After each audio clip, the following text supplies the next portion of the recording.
pitié de soi. Commence à avoir pitié, l'apitoiement est chez les musulmans. Il dit que le jour du jugement, l'homme al-Qiyamah, ce jour-là, quand le père voit son fils, il va se cacher. Parce qu'il aura tellement de problèmes qu'il va dire, ah, il ne faut pas que l'enfant mette son problème sur moi. Quand le fils voit son père, il va se cacher. Parce qu'il y a balance pour tout le monde. Après, il y a le livre. Il est lié par le livre. Le livre, c'est le Coran. Al-Quran Karim, comme j'appelle ici le grand Coran. Et ce livre, vis-à-vis de la Bible, est une hérésie. C'est entre nous. Vis-à-vis de la Bible, c'est une hérésie parce qu'il dit que Jésus n'est pas crucifié, que Jésus n'est pas le Fils de Dieu. Donc, quand on regarde avec la lumière de la Bible, ce livre qui est le Coran, c'est vraiment pas. C'est une hérésie pour nous. Mais pour eux, c'est ça la parole de Dieu. C'est le résumé de toutes les prophéties. Après, la peur du jugement, en bas. Tu vois, l'islam est une grande religion. Une très grande religion. Mais on dirait que ça a des pieds de carton. C'est pour ça qu'il ne faut pas avoir peur. La peur du jugement est là. Et en Malikiyama, ce n'est pas petite chose. La frustration de la femme musulmane est très très frustrée parce qu'il y a souvent qu'elle n'est pas la seule épouse de l'homme musulman.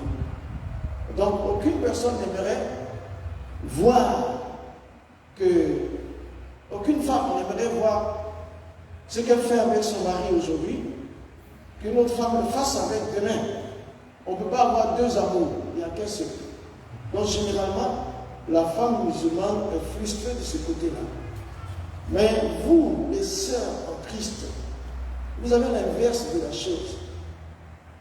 Il est écrit que l'homme quittera son père et sa mère, s'attachera à sa femme. Les deux deviendront une seule chair. Donc, une sœur, un frère, son mari. C'est bon, vous pouvez passer le message que chez nous en Christ, c'est différent. Le défi de l'Église. L'islam est une grande religion qui défie l'Église. Premièrement, cette religion va où l'Église n'est pas arrivée souvent. Et deuxièmement, c'est une religion qui défie l'œuvre de la croix de Jésus. L'œuvre accomplie de Christ sur la croix. Voilà, c'est comme ça que je voulais dire. C'est une grande religion qui défie. Et donc, pourquoi? La Bible nous dit, Acte 1:8. Mais vous recevez une puissance. Le Saint-Esprit survenant sur vous. Vous serez mes témoins à Jérusalem, dans la Judée, dans la Samarie, jusqu'aux extrémités de la terre. Voilà ce que Jésus dit à ses disciples. Il dit, attendez, la puissance de Dieu va venir, la puissance va venir, le Saint-Esprit va venir sur vous, avant que vous ne commenciez par Jérusalem, jusqu'aux extrémités de la terre. Mais l'islam dit, ok, Jésus a dit Jérusalem à ses disciples, mais nous commençons par la Mecque, pour aller aux extrémités de la terre. Donc rendez-vous, je pense que c'est le croisement. Bon, c'est ça. Et puis, l'islam défie l'Église aussi, parce que le musulman, il sera indispensable dans la société. Quand il a un travail, il le fait bien, si bien que c'est de lui qu'on a besoin. C'est ça, c'est vraiment ça. Il faut bien le travail généralement. Mais là, tu es en haut, vers la main là, c'est le jihad. Le jihad, c'est l'islamisation par la prédication du Coran, et aussi c'est l'islamisation par la prédication du Coran, et au besoin, il faut utiliser des armes de destruction de vie humaine quand c'est nécessaire. Tu vois? Mais le jihad, il n'y a pas que la violence qui veut dire le jihad. Le jihad, il y a plusieurs sortes de jihad. Il y a le jihad politique, c'est-à-dire il faut gouverner le monde. Il y a le jihad matériel et financier. Il faut avoir l'argent, il faut avoir les plus beaux immeubles, il faut avoir du matériel. Il y a le Gérard aussi, qui est qu'il faut se sacrifier pour l'avancement de l'islam. Le Gérard aussi, ils disent, c'est le fait de travailler sur soi-même. Mais en réalité, tout ça, on peut mettre dans un paquet et on peut donner un nom. Le Jihad, c'est prohiber ou interdire, si possible, toute adoration, à l'exception de celle d'Allah. Donc sur la terre, on ne doit adorer aucune autre divinité si ce n'est Allah. C'est le but du Jihad. Donc il se donne des moyens politiques, religieux, etc. Quand les musulmans vous accueillent très bien, ils sont très accueillants, ils vous accueillent très bien, c'est un Jihad qu'il est en train de faire. Parce que tu vas dire après, cet homme est très accueillant, sa famille est gentille, et puis, non mais pourquoi? C'était mon musulman, c'était un musulman. Ah bon, musulman j'accueille bien. Mais il fait son Jihad. Ça lui permet de propulser sa religion en avant. Mais ça, le Jihad aussi. Après, tu vois que c'est un esprit. L'islam, c'est un esprit. Mais c'est un esprit qui a la particularité de s'opposer à l'action de cet esprit. Parce que le Saint-Esprit va te dire, Jésus est le Fils de Dieu. Et l'Esprit d'Allah va te dire, Allah n'a pas de fils. Tu vois? Le Saint-Esprit va te dire, le salut c'est par la grâce. Et l'Esprit d'Allah va dire, il faut les œuvres.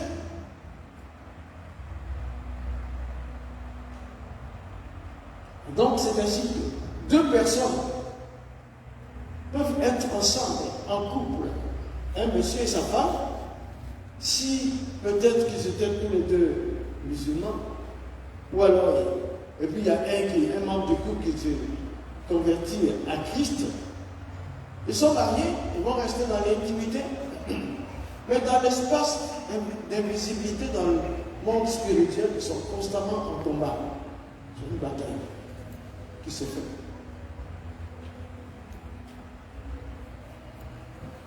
La principale cible de l'esprit de l'islam, c'est les œuvres du Saint-Esprit. Et c'est là aussi que le Saint-Esprit s'en va battre cet autre esprit. C'est la preuve. Si nous aujourd'hui, nous sommes là, dans cette église, en train de parler de Jésus, c'est parce que l'Esprit de Dieu nous a délivrés de l'esprit de l'islam. En plus, vous avez l'islam, c'est une religion. La religion, c'est quoi? Ce sont les dogmes. Mais toute religion, aucune religion ne peut mener à Dieu. La religion, c'est l'homme qui doit essayer de lui-même pour atteindre Dieu. Il doit faire l'effort pour atteindre Dieu. Mais le christianisme n'est pas une religion parce que c'est Dieu qui est venu vers nous. Ensuite, la seule voie pour avoir une relation avec Dieu, c'est en Christ. Mais il n'y a aucune relation qui peut être issue d'une religion. L'islam, c'est la plus grande religion. Mais la religion ne donne pas vers Dieu. Ça ne donne pas de relation. Après, vous avez l'islam comme une société. C'est une société où tu rentres depuis tes parents, depuis ta naissance. Tu es musulman, déclaré. Tu es dans la société. Et si tu sors de cette société, tu l'as contre toi en même temps. C'est ça. Quand tu as affaire à un musulman, tu as affaire à tous les musulmans. Je donne ici un témoignage. Il y a plus de 20 ans en arrière, quand j'avais eu mon permis pour la première fois. À l'époque, on avait les gros permis comme ça, c'est rouge. Et c'était à la tour C ou quoi, on allait retirer ce permis-là. On te donne un papillon et puis tu vas là-bas. Bon, je suis arrivé, j'avais déjà une fille, j'étais le 10e dans la fille. Et justement, un frère, dans son église, j'avais prêché la paix. Un frère qui était entré, quand il est entré, il m'a vu dans la file. Il dit, ah, frère Moussa, comment ça va? D'accord, ça va bien, merci. On s'est salué et il est monté à l'étage. En fait, il fait partie du personnel. Il travaille là. Et puis, la dame là-bas, qui délivrait les permis, quand elle a entendu frère Moussa, pour elle, je suis musulman.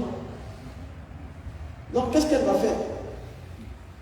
Elle va tout de suite, Monsieur Moussa, s'il vous plaît. Oui, Monsieur Moussa, venez. Donc, 10 personnes devant moi, là, elle va me servir. Parce que de sa tête, je suis musulman. Mais quand je suis arrivé au guichet, le même frère qui descendait, il est descendu, et puis il me voit encore là, il dit, mais, pasteur,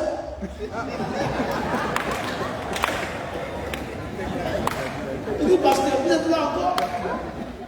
Alors la dame a su que je suis Moussa, mais je suis pas musulman.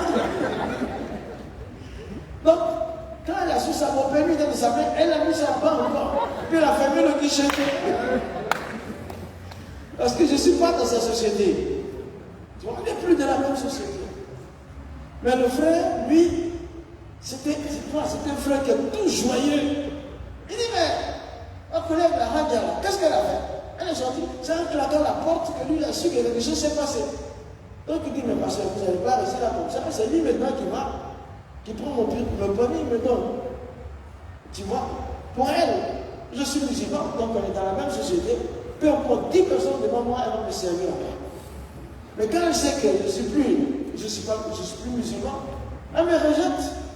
Mais je suis dans le royaume de Dieu. Et le frère, elle est dans le royaume de Dieu. Donc l'islam est toujours une société. Et c'est l'aspect social de l'islam qui provoque les persécutions. Mon père, s'il avait été seul à savoir que je suis devenu chrétien, mais il n'y a pas de problème. Je pense qu'il n'allait pas faire trop d'histoire. Mais comment c'est quand il a su que d'abord la communauté allait savoir et que ses autres frères allaient savoir que je suis devenu chrétien, alors là, ça ne marchait pas.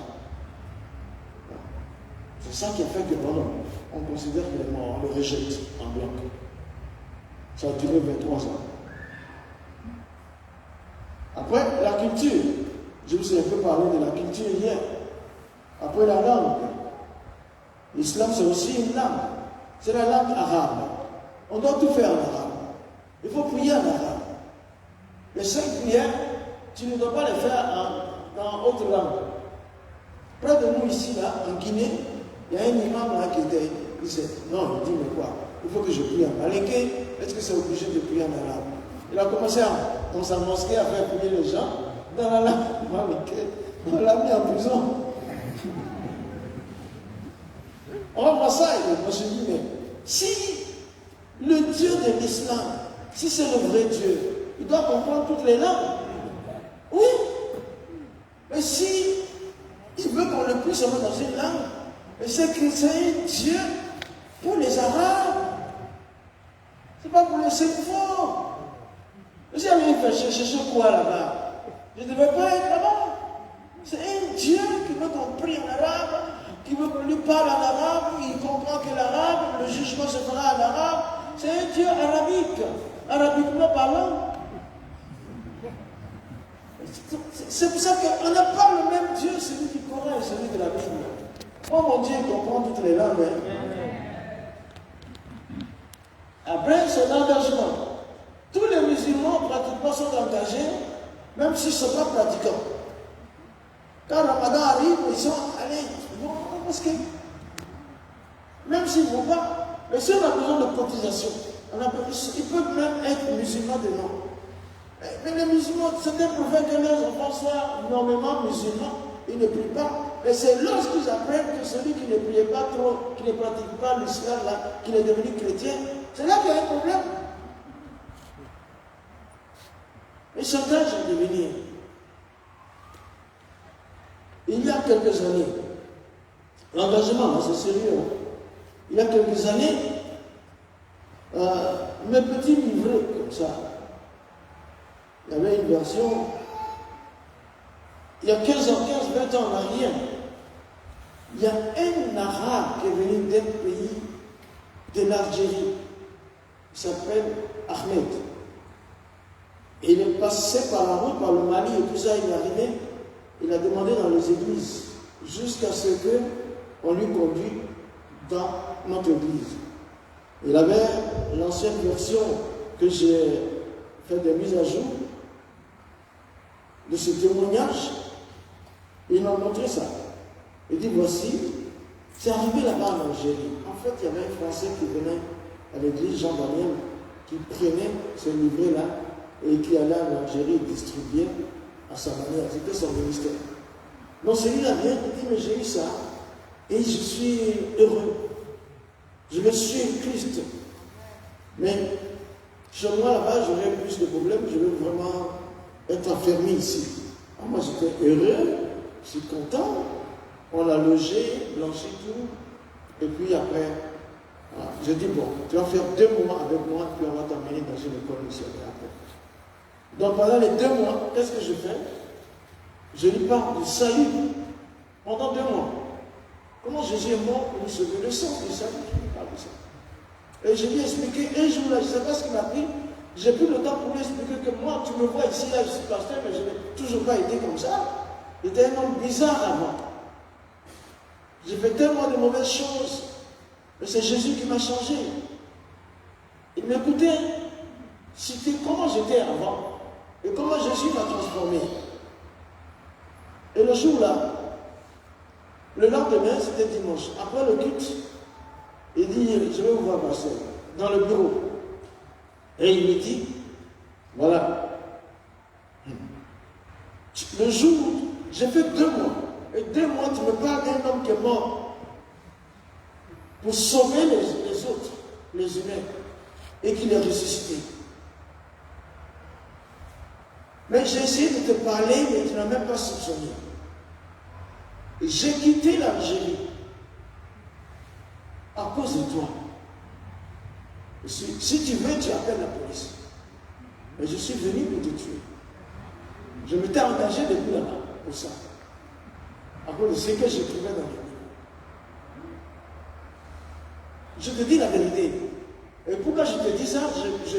Parce que ce qui m'a touché, tu me parles de la parole de Dieu qui est devenu un homme et que par amour pour les hommes, pour ne pas que les hommes aillent en enfer, lui, il allait mourir pour que les autres aient la vie.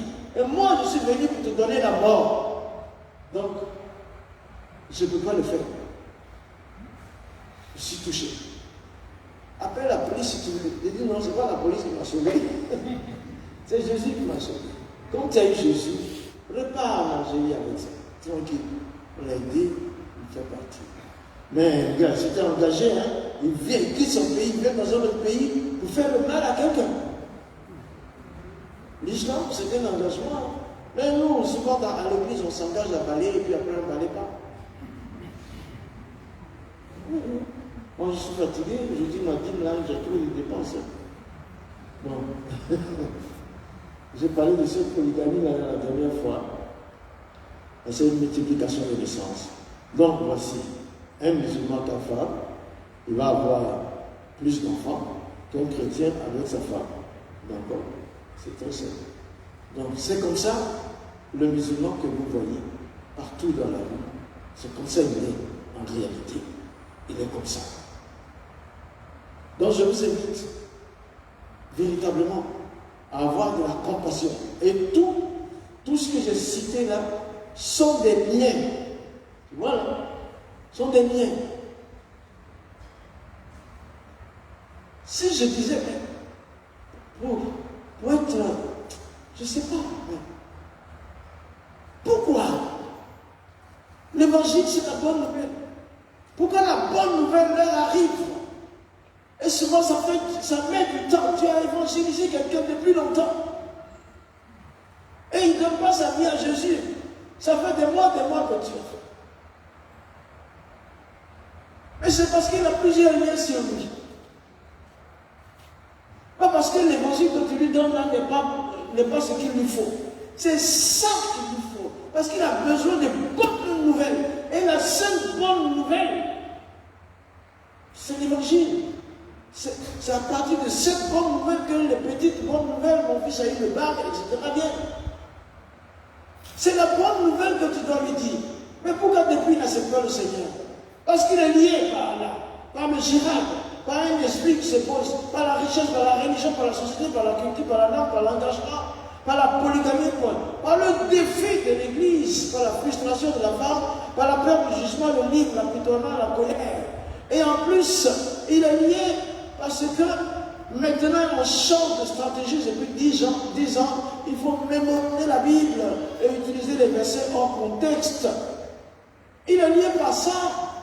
Parce que l'islam, en réalité, est une religion de mémorisation. On mémorise les sourates entières. J'avais 14 ans, j'avais mémorisé 6000 versets. Mais le christianisme, nous n'avons pas que la méditation, nous n'avons pas que la mémorisation, mais nous pouvons méditer la Bible, puis attendre Dieu nous parler. Et après, il rejette toute vérité biblique. C'est tout ça qu'il fait. C'est la stratégie mise en place depuis près de 10 ans. Et puis, ils endoctrinent les enfants dès le départ. On leur parle de façon, de telle sorte que l'éducation donnée, tu es musulman, etc. On va voir ça vendredi. L'éducation donnée continue après. On ne garde pas seulement l'enfant à l'école du dimanche et puis après, on le met devant la télévision, n'importe comment. C'est tout ça qui fait que ils ne se compétissent pas vite. Parce qu'il y a trop de moyens. Mais moi, le 25 décembre 1987, c'était la première fois que je mettais les pieds dans une église. C'était une église anglophone parce que mon pasteur est américain. Et donc, c'est lui qui m'a baptisé, c'est lui qui a envoyé, qui a dépêché 4 professeurs d'école biblique pour venir m'enseigner à ma conversion. Parce qu'il dit qu'il a envoyé à sa mission, il dit à quelqu'un ici, je sais ce que Dieu va faire avec lui. Et ils ont dit, envoie-le, on va le former. Ils disent non, s'il va là-bas, il va être déformé. Donc 4 professeurs d'école, c'est pour ça que je dis, mais je ne travaille pas assez, parce que je dois beaucoup au corps de Christ. 4 professeurs.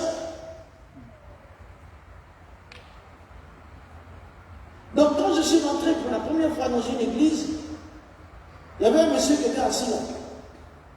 Il était à genoux. Il a levé la main vers le ciel. Et puis il avait les larmes qui coulaient. Même quand il souriait.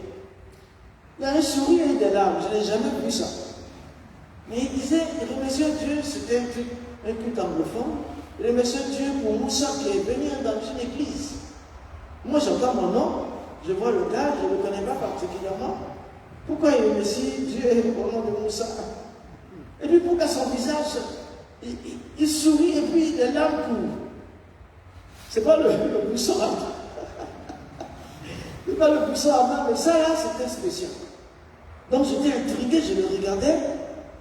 En fin de compte, j'ai dit c'est la première fois que je mettais le pied dans une église, alors j'avais 35 ans. Mon âge était 35 ans. C'est le 25 décembre 87. C'est le jour de la date de ma conversion. Donc, je m'appelle, je me touche. Je dis, excuse-moi, sœur. Pardon, mais pourquoi tu remercies Dieu pour Moussa? Et il a ouvert les yeux et me regarde. Il dit, Jesus loves you. Ah! Il dit, Jésus t'aime. Wow! Là, je jouais les durs. Mais maintenant, on commence. Il y a un fleuve qui descendait comme ça. Je veux bloquer, mais je n'arrive pas à bloquer. Parce que pour la première fois, à l'âge de 35 ans, j'ai entendu que l'amour véritable est sur moi. Je connaissais l'amour de ma mère. J'avais eu des enfants, catimini, parce que je n'ai pas le Saint-Esprit. Fils du monde, on appelle ça en anglais snake under grass. C'est le serpent quand il est dans l'herbe, tu ne le vois pas. Tu es assis là, tu fais la prière, mais après tu regardes à côté. Le temps que tu vois, il y a un enfant qui est sorti quelque part. Ma maman a couvert tout de ton père. Si c'est ça, il va t'égorger. Mais cet amour qu'il a dit là, je sentais que j'étais aimé par une entité qui n'était pas ordinaire. J'ai eu du mal à stopper ça. Je dis, mais écoute. Et puis, pendant que mes larmes coulaient, je le regardais encore. Je pose des questions. Mais pourquoi? Pourquoi? Qu'est-ce que j'ai fait? Il me dit alors, ça fait 20 ans que je prie pour toi. Ça fait 20 ans, tu as entendu, non? 20 ans que je prie pour toi. 20 ans, pasteur. Il priait pour moi. Il ne m'avait rien dit.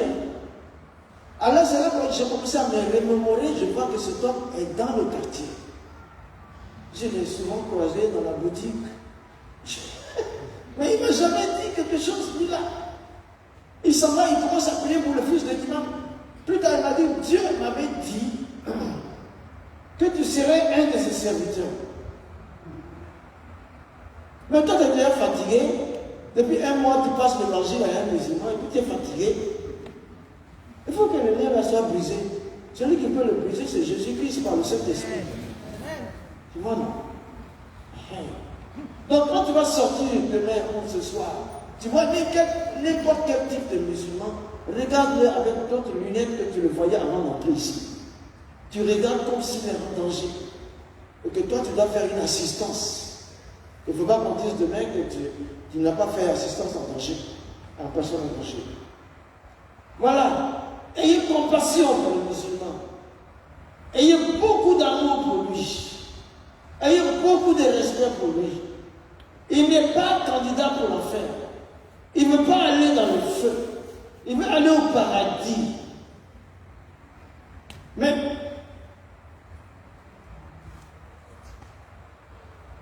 c'est juste que il n'est pas sur le bon chemin. C'est ça. Combien de fois tu pries par jour? On lui demande de prier 5 fois par jour. Et puis qu'est-ce que ça veut dire, l'islam? Islam, ça veut dire soumission. Hein? Muslim, soumission. Musulman, c'est une personne qui est soumise à Dieu.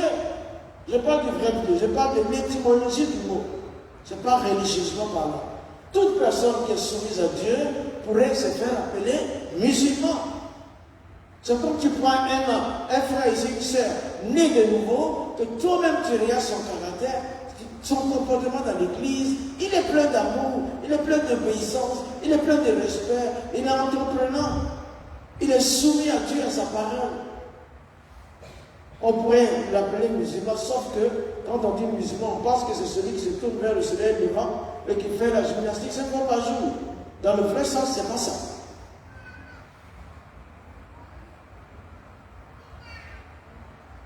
Donc, la chose, c'est la soumission. L'islam, ça veut dire soumission, mais ils se sont soumis au mauvais maître.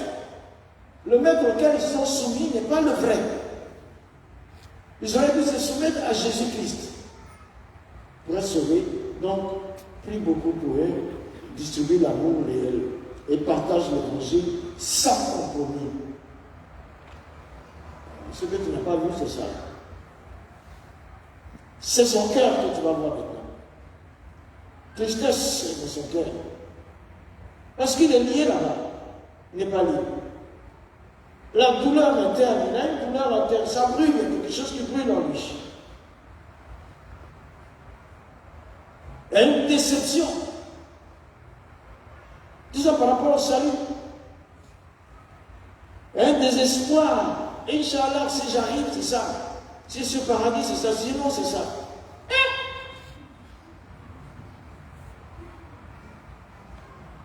Il y a un désir de mourir, tu vois.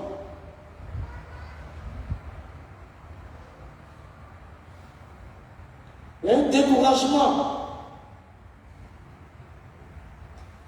Ils se sont rejetés. Il a des rancunes. Ah, il veut se venger. Il a le désir de mourir. Il y a la vengeance. Il y a la rancune. Il y a des douleurs. La violence, la haine va venir s'ajouter.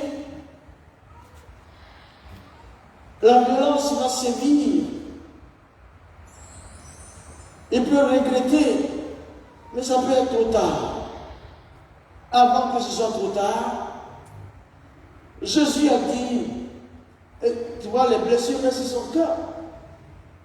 Son cœur reste blessé jusqu'à ce que l'évangile lui parvienne. Et le cœur, dans l'être humain, est le représentant de l'âme. C'est l'âme qui va subir le jugement. Le corps va être transformé en poussière. Et le cœur, qui est logé dans le corps, représente l'âme, notre personnalité. Et ce cœur reste blessé. Et jusqu'à ce que Ésaïe vient dire, Ésaïe 61, verset 1 2, l'Esprit de l'Éternel est sur moi. Il m'a envoyé, entre autres, délivrer les captifs et guérir les cœurs brisés. En ce moment, tu es en train de prier, il a entendu l'évangile et Jésus vient guérir son cœur. Un jour, Christ. Et puis il prend son cœur. Là, il peut se convertir.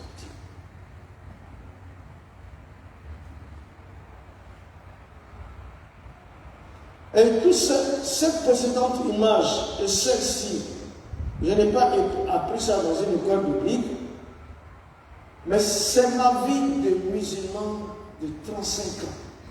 Ce que j'ai vécu dedans et comment je vivais. 15 ans après que je sois sorti de l'islam, le Saint-Esprit m'a là est la liberté. Voilà. Maintenant, est-ce qu'il y a deux questions par rapport à ça?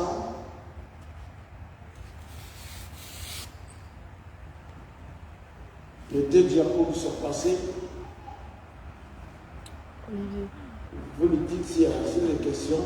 Vous posez juste votre question et puis on va avancer.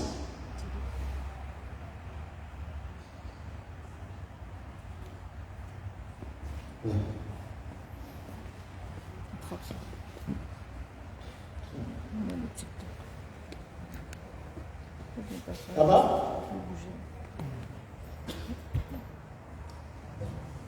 Ma question est que je suis musulman, ça fait 2 mois, mais 2 à 3 mois que je viens à l'église.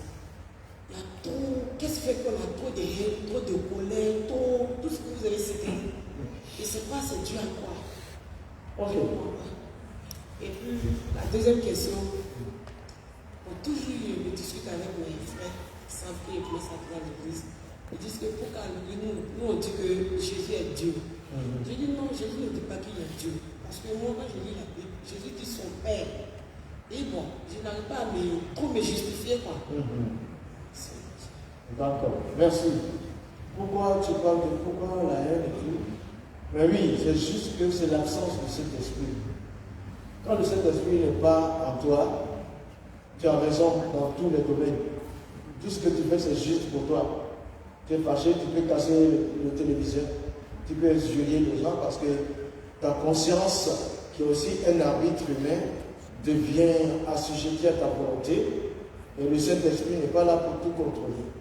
Mais quand le Saint-Esprit est là, il te convainc de justice, de jugement et de péché. C'est ça la différence. Et pour avoir le Saint-Esprit, il faut que tu acceptes Jésus. Il faut que la personne... Donc la différence entre eux et nous, c'est l'Esprit de Dieu. C'est l'Esprit de Dieu. Leur Dieu dit que je suis proche de toi, comme la veine jugulaire. Le plus proche que peut être le Dieu de l'islam, c'est comme la veine jugulaire, ça y est quelque part. Mais notre Dieu dit quoi? Il dit, j'habite en toi. C'est ça, jusqu'à ce qu'il ait le Saint-Esprit.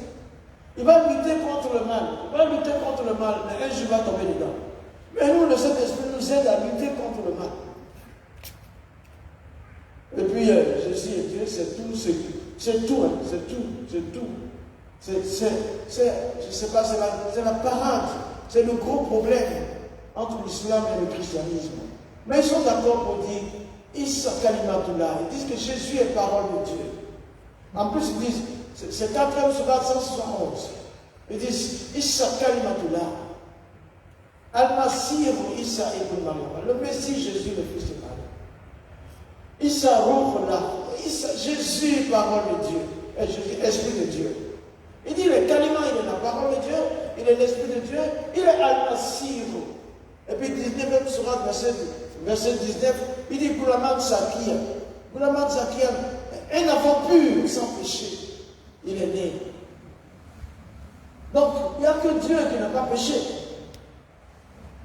Quand il prend une forme humaine, il faut le dire à tes frères. Pourquoi vous limitez Dieu? Vous permettez de dire Dieu ne peut pas faire ceci, Dieu ne peut pas faire cela. Mais Dieu peut devenir qui il veut. Dieu peut devenir un homme. Chez nous, ça se fait. S'il dit c'est impossible, il faut lui dire, mais dans le Coran, là, Moïse a parlé à un arbre. Là-bas, ce n'est pas un buisson. Hein. Ce n'est pas un buisson, mais c'est un arbre. Un arbre dans lequel il dit, je suis Allah, je suis ton Dieu. Dieu est venu sur quelqu'un dans l'islam. Donc, juste, il faut dire qu'il est la parole de Dieu qui est devenu un homme. C'est tout. Il va dire, c'est le verbe, ce n'est pas la parole. C'est faux. En arabe, kalima, c'est la parole.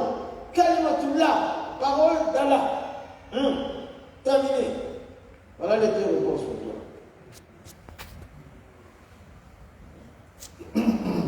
Maintenant, avant de proclamer l'évangile, on sait un peu à quoi ressemble l'islam. On peut proclamer l'évangile. On va proclamer l'évangile. Alors, c'est pas compliqué. Vous avez tous déjà annoncé l'évangile. Est-ce que deux personnes, il ne faut pas être long, il faut me dire brièvement, si tu as annoncé l'évangile la dernière fois, comment est-ce que la personne s'est convertie? Ou bien qu'est-ce qu'elle t'a dit? Qui peut me passer une expérience comme ça? Tu fais ça brièvement. On a beaucoup à dire. Les temps sont courts. La personne? Donc, attends. Ça veut dire qu'ici, dans mon lancement d'évangile, vous êtes en train de me blaguer ou quoi? Hein? Vous avez honte? On n'a pas honte ici. Alléluia. Voilà. Il faut être bref. Moi, j'ai annoncé l'évangile à une de mes parents d'élèves. Elle est venue à l'école et puis je lui ai dit, il faut essayer Jésus qu'il est bon. C'est tout ce que j'ai dit. Mais 4 ans après, elle est revenue. J'ai vu elle attacher un foulard, elle n'a pas de coup d'oreille. Je lui ai demandé, mais madame Camara, qu'est-ce qui se passe? Le ministère de conviction des péchés, ce n'est pas nous. Nous sommes les annonceurs. Quelqu'un d'autre? Il y a un frère qui est là. Ah. Ok, je témoigne que j'ai annoncé l'évangile dans les temps difficiles, mais après perdu le vie avec toute personne. Et ce qui est marrant, c'est que ce qui me persécutait beaucoup là, je les rencontre des fois qu'ils sont devenus même pasteurs et serviteurs de Dieu. Donc c'est ça qui me fortifie à tout temps, mais ce n'était pas du tout fatigué. Ah. Ouais, mais quelle était une difficulté, c'est quoi? Une seule difficulté, c'était pas facile. Qu'est-ce qu'il y a bien? Pas facile. Je sens que bon, c'était pas facile, j'étais persécuté. Quand je le fais, j'ai même des blessures là. Tu t'es persécuté comment? J'ai même des blessures, un jour comme ça, d'apporter l'évangile à quelqu'un. Il me disait comme ça que est-ce que toi tu peux me parler de Dieu? Et il m'a donné coup de poing avec ici. Ok. Une semaine après, je fâchais. Et puis quelqu'un m'a dit que ce monsieur que tu as parlé de Dieu et puis il t'a apporté là, qu'il n'est plus. Ça m'a fait mal. Ah, tu as fait ton travail. Celui qui croira qu'il sera baptisé sera sauvé. Celui qui ne croira pas sera condamné. Bon, une dernière personne là-bas. Merci, homme de Dieu. Merci, pasteur. Mon nom, c'est Moussa comme vous. Comment? Ici, d'une famille musulmane aussi. Et c'est la même année parce que moi aussi, c'est en 87. J'ai accepté de Jésus. Attendez. Le 1er mars 1987.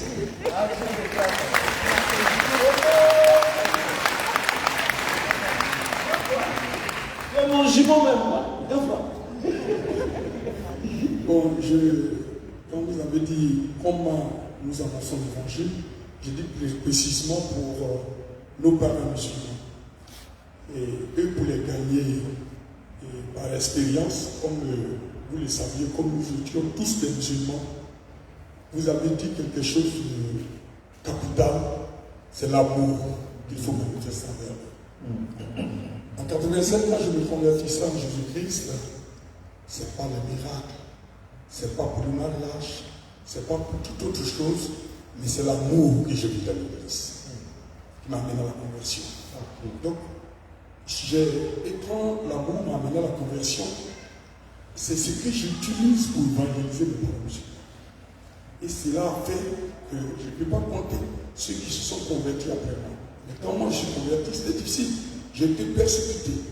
J'ai un de mes oncles qui allait même insister auprès de mon père, comme vous savez, pour dire pourquoi tu peux laisser Moussa, qui a pris le corps coranique, qui a pris le corps. On a tué mouton à son baptême.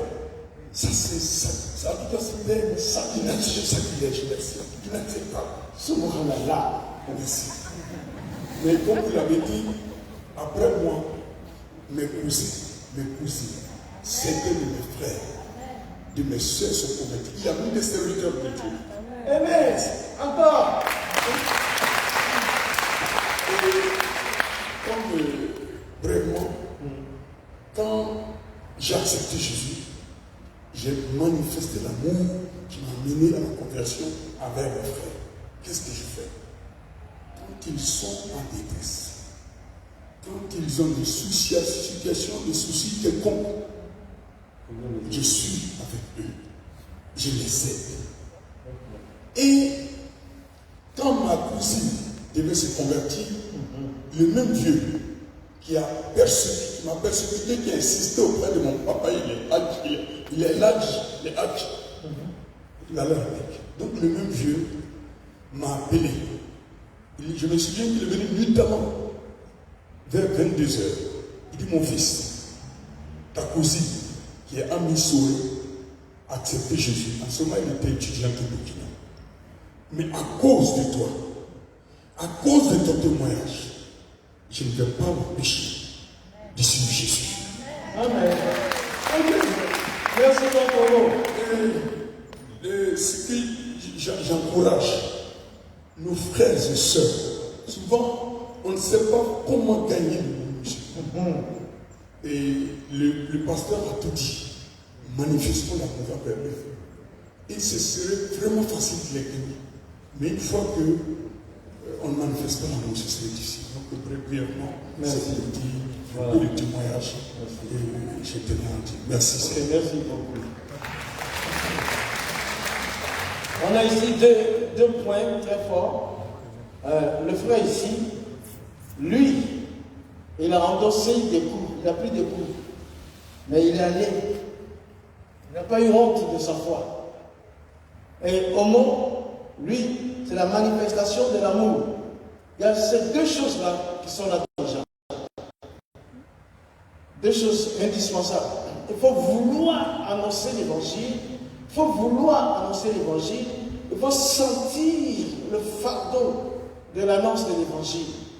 Et puis il faut le faire avec amour. Quand on dit amour, c'est pas parce que aujourd'hui je lui ai parlé tout doucement, mais il a insulté Jésus, donc demain je lui rembourse aussi. Non, mais quand on parle de l'amour, c'est l'amour. Mais même s'il insulte Jésus, c'est pas grave. C'est le Saint-Esprit seulement qu'il ne faut pas. Bon, d'accord, on a deux points déjà. Si quelqu'un a du coup, du bref, il veut dire, on va encore commencer à faire ce bon. Quelle difficulté tu as rencontré? Je pense. Voilà, ah bon. Une sœur, voilà, ok. Moi, personnellement, c'est avec mes stagiaires. Elles sont souvent musulmanes. Et sincèrement, quand vous leur parlez de Jésus, elles vous écoutent. Mais la réaction un peu de Marc, c'est un peu difficile pour moi de vraiment réussir à les emmener au Seigneur. Et avec tout ce qu'on reçoit, on va aussi essayer de manifester cet amour que je pense que je manifeste déjà.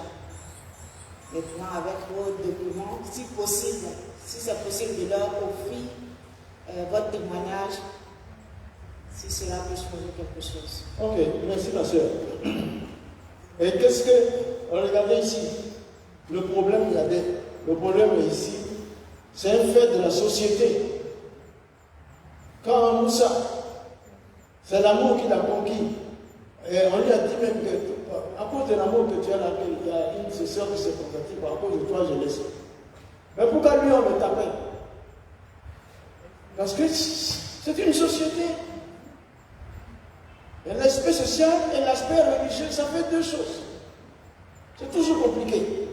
Et quand la culture se met dedans, c'est encore grave. Donc, mais il faut, pendant que tu vas annoncer l'évangile, mets dans ta tête que tu n'es pas un convertisseur. Bon, elle, la directrice qui a des stagiaires, est-ce que vous pensez que ce que vous êtes en train de faire là, c'est dans le vent? C'est pas dans le vent, ça travaille. Il y a un qui a dit que plusieurs années après, ils sont convertis. Moi, je donne un témoignage là-dessus. En 98, 94, j'étais au Niger pour faire cette formation-là aux missionnaires qui étaient là-bas. Et les soirs, dans le centre public, il y a un pasteur qu'on appelait Salomon. Il y en a encore qu'on appelle Salomon. Il me prenait pour des campagnes dans différents endroits de la ville. Et ce jour-là, on était quelque part là, à Yantala. Yantala, il y avait 4 imams qui étaient là.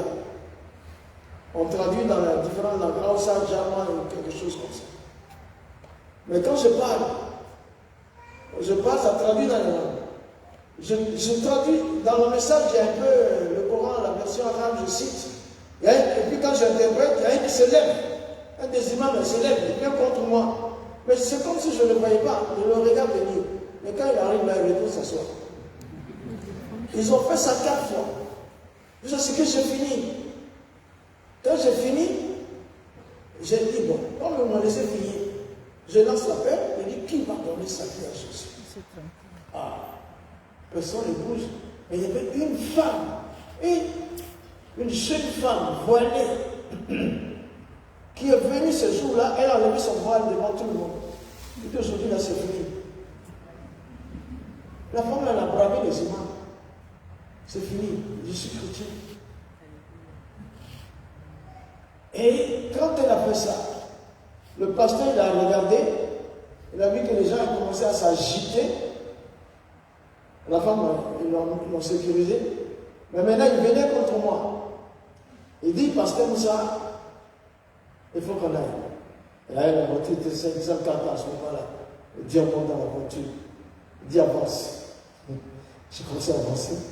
Et je vois, c'était à peu près 7 personnes qui venaient derrière moi pour m'attraper. Il y a un même qui m'a attrapé au moment où j'allais monter dans la 504. J'ai tapé sa main. Il a saisi mon bazin. J'ai tapé. J'ai fermé la portière. Le pasteur a dit, il a conduit la voiture de partir, on a tourné à Yamé, on est rentré dans le centre public. Mais 10 ans après, je suis revenu là encore pour ce même séminaire. Et pendant que je suis en train de faire le séminaire, il y a des personnes qui disent on va parler. Je l'ai encore le micro. Et qui dit, donc parmi ces gens qui voulaient m'attraper, me frapper il y a 10 ans, il dit, j'étais même celui qui a attrapé votre bazin.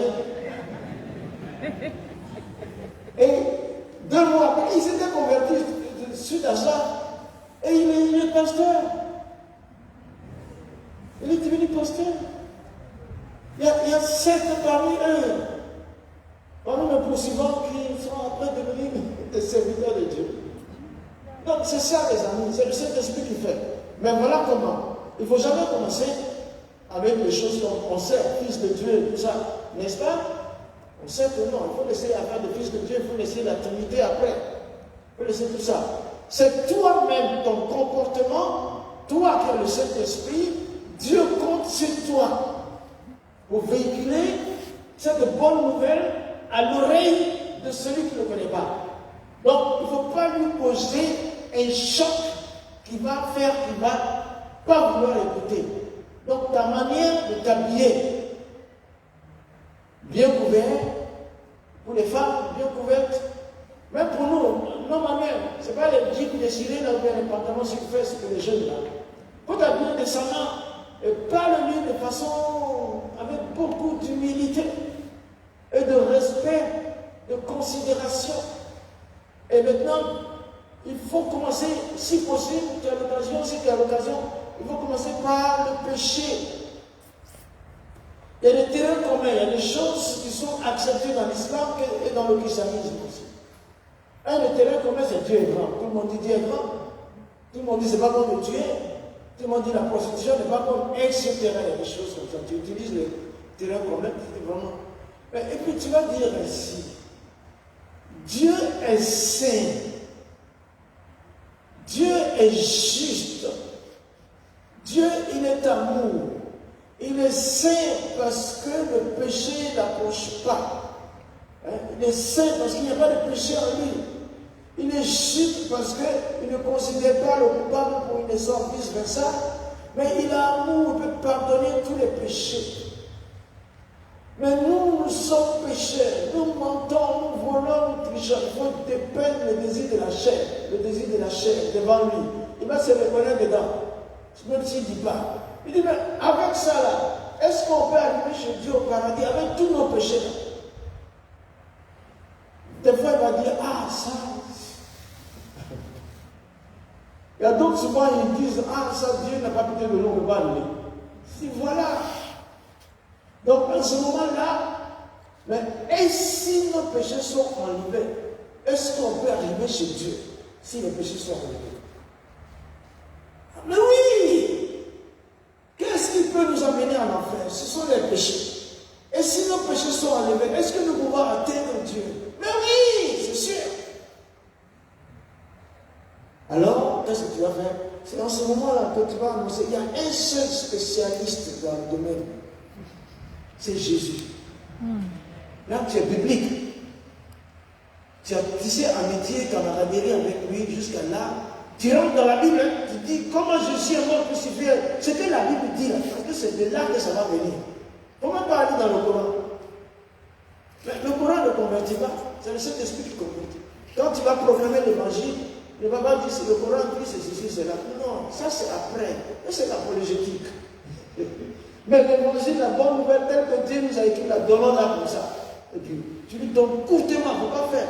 Il ne faut pas être long. Il ne faut pas lui faire de fausses promesses. Tu viens à Jésus, tes problèmes sont finis. Ça là, c'est pas bon. Il ne faut pas lui dire ça. Le problème va commencer quand il va venir à Jésus.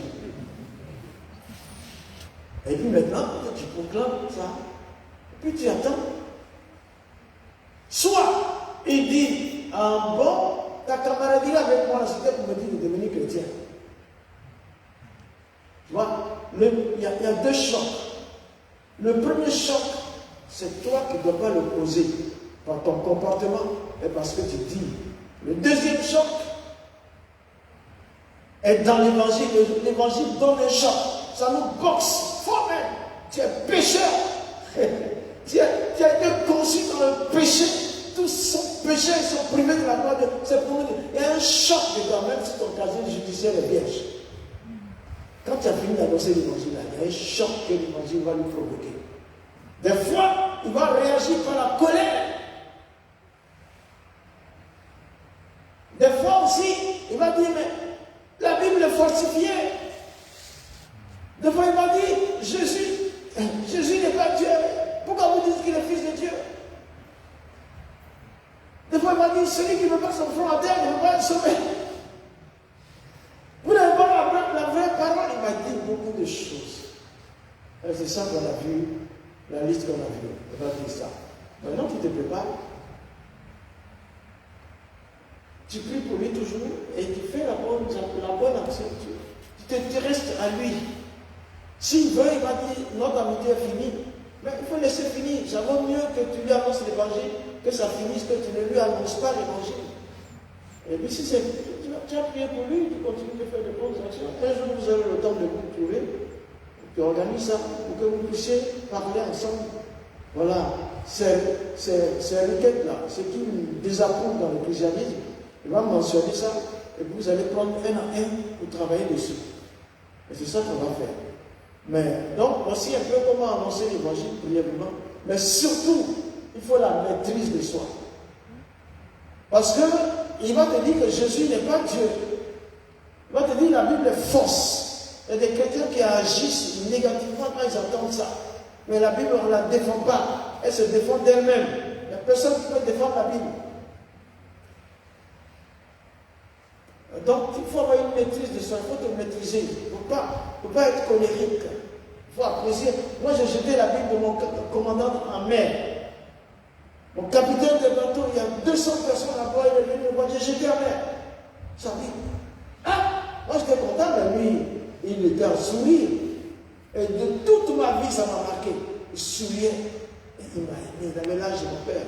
Il dit doucement, mon garçon. Tu vois, ce sont les choses qui m'ont touché.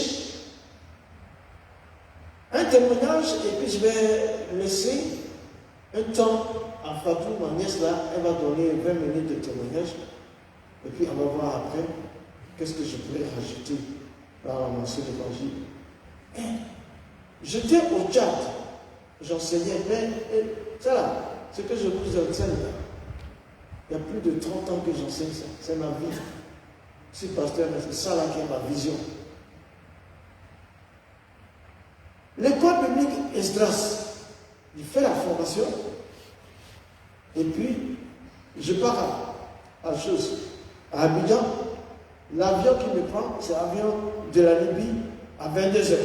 Je finis le cours à 20h, 22h, je prends l'avion. Je suis arrivé à l'aéroport de Tripoli, et là, je dois rester jusqu'à 6h, je suis arrivé à 6h. Il y a encore 22h dans l'aéroport pour prendre l'avion pour Abidjan. Mais je vois la mosquée ici, les posters de Kadhafi sont là partout. Les gens rentrent dans la mosquée, ils sont tristes, ils sortent tristes. Ils rentrent tristes, ils sortent tristes. Dieu, quand tu vas délivrer, il était assis là, je regarde face à la mosquée, là, j'ai pris ça. Et à un moment donné, il y a un Libyen qui voit que tout le monde, les gens sont en train de prier que lui, là, il est assis là depuis le matin, il ne prie pas là. Et puis j'étais en train de lire ma Bible. Elle est venue, il a fait comme ça. Il est venu jusqu'à moi, il regarde ce que je suis en train de dire.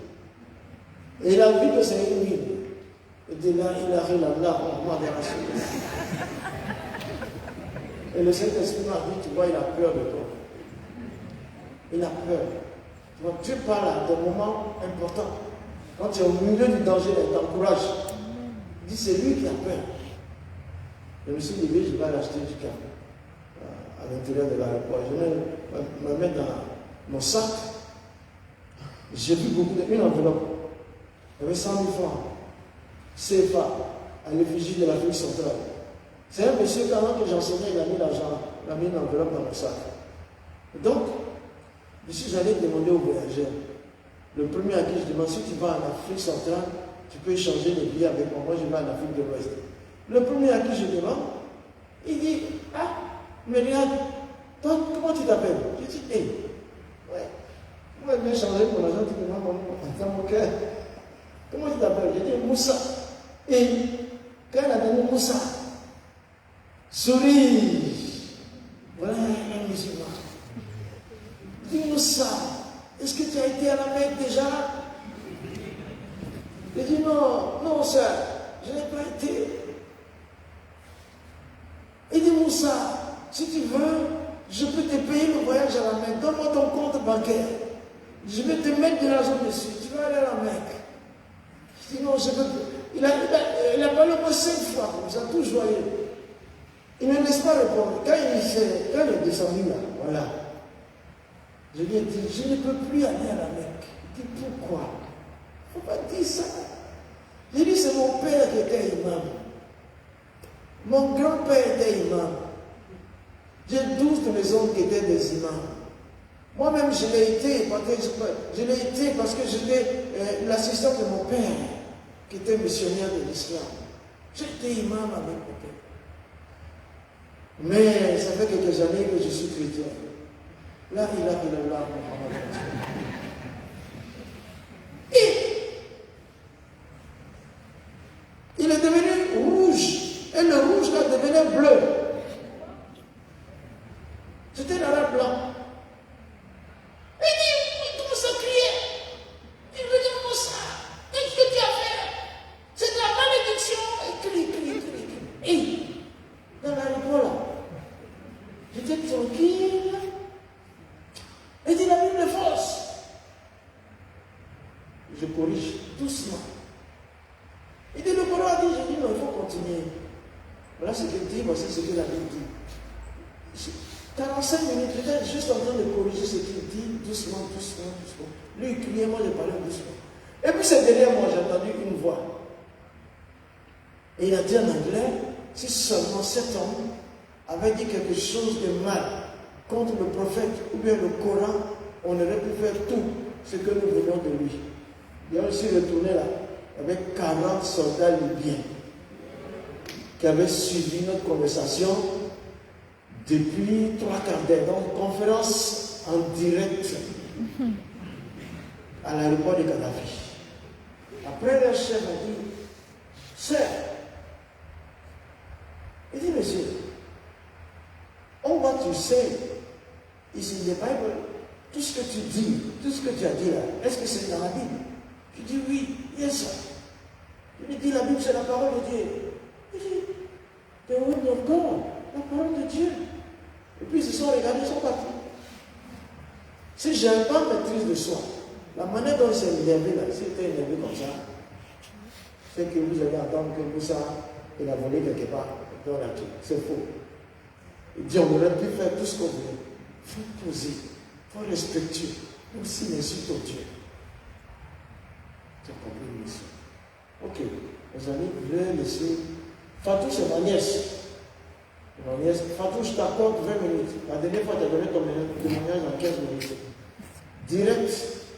Parce que vous me permettez? Ok.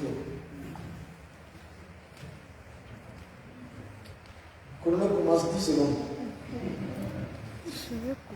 Bonsoir toute la famille.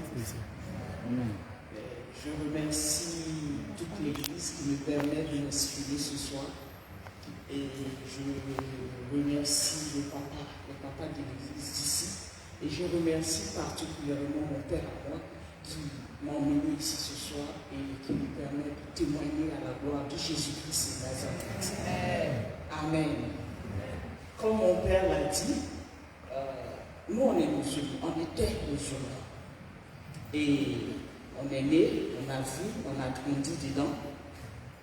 Et pour nous, c'était ça la voix du Seigneur. Pour nous, nous servons le Dieu vivant et nous étions dedans. On se réveille à 4 heures, on nous fait bosser les versets coraniques et tout ça. La discipline dans l'islam. Et il y a des chrétiens qui aiment bien évangéliser. C'est bien tombé parce que là, on parle d'évangélisation. Donc, on me donne des prospectus, je lis, tout ça. Mais les chrétiens évangéliques aiment beaucoup parler. Pour moi, à l'époque, ils me prennent, ils me parlent. Je lui dis, mais je connais Dieu. Tu ne peux pas me parler d'un Dieu. Je le connais déjà. Et puis à un moment, je me suis dit, mais finalement, ceux-là, ils parlent trop. Ils parlent tellement. Ils ont l'impression qu'ils connaissent Dieu que nous. Moi, ce que je vais faire, j'irai là où ils sont. Je vais aller pour inviter. J'irai à leur invitation. Pas dans le but de me convertir, mais dans le but d'écouter, de regarder, d'espionner, de voir des failles et les démonter. Mon objectif, c'était que ceux qui passaient leur temps à me dire de venir à l'église là, j'allais les démonter et les ramener à l'islam. Et donc je rentre dans l'église un jeudi soir, les pasteurs sont en train de prêcher, je suis arrêté, je regarde, et puis je suis là. Et puis un coup, il y a la puissance de Dieu qui quitte là-bas, qui descend sur moi, qui me terrasse, je me retrouve à terre.